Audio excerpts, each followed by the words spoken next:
Antonio Cosme. I'm a Boricua, Coahuiltecan, indigenous, with some roots in Africa and West Africa and Spain and Greece and a couple other places. Mixed person, based in Southwest Detroit. I'm the farmer at Southwest Groves. I'm also part of a co-op called SWB Detroit, and that's three of us. We're beekeepers, and we're based here in Southwest. A lot of my life revolves around the land, the flowers, the water, and respecting and honoring that. Building relationships between Black and Indigenous communities all over the Great Lakes. In the midst of a global pandemic sort of situation, I think the land-based work is incredibly important right now. Our relationships to each other, to the land, to water, they value more than anything right now. We're kind of facing the pandemic of COVID-19, as well as America coming to face and understand its own anti-Black sort of racial violence when it comes to police brutality. The land is a source of healing. So many of us don't have access to it, particularly those of us who live in urban circumstances. We have our front lawns, our backyards. A lot of my work is dedicated towards activating public spaces, particularly forested and wooded public spaces.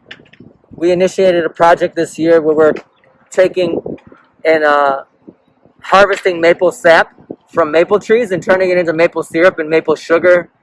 I'm also part of a co-op collective called Black to the Land, which is a coalition organization of families, a lot of single mothers who do outdoor activities throughout the Metro Detroit area.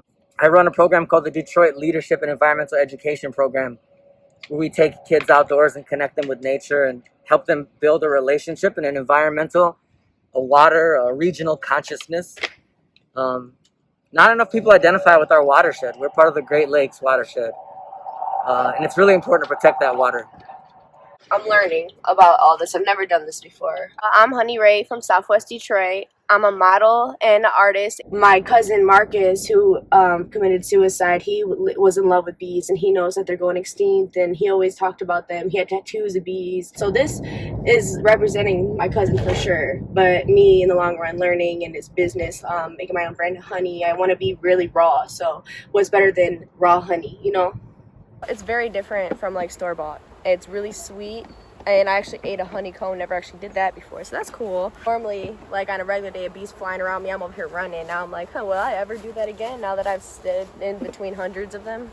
Probably not. Probably not. I actually hands-on did everything with no like gear on, so that was risky, really risky, but it was a great experience. I think definitely, like, if you want to do something, don't just look like you're doing it. Take the time to learn it hands-on, because at the end of the day, you're learning and you actually might like it and be into it. Now I want to be involved in the bee farm, so it's like, I think it's really important to be hands-on and go take that next step to actually trying to be physically there, not just like, oh, I want to collab, do this and that for the image. No, I think you guys should go step up and go learn and put your hands on and do everything you can, be involved in the community. We are collectives. We are communities. We are beyond just our individual selves. We are all born into broader communities. We are all born into families with their own different socioeconomic circumstances and background stories.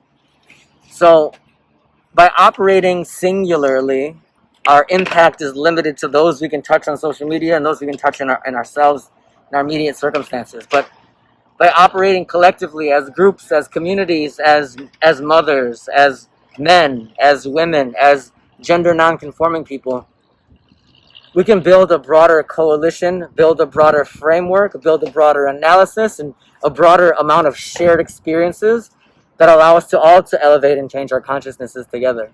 In the time of COVID-19, in a time of deep, deep anti-Blackness, we're all becoming aware of how anti-Black society has always been. Collectivity is necessary in that, because we can't be operating in silos. I mean, if anything, it tells us, this moment tells us how deeply interconnected everything is.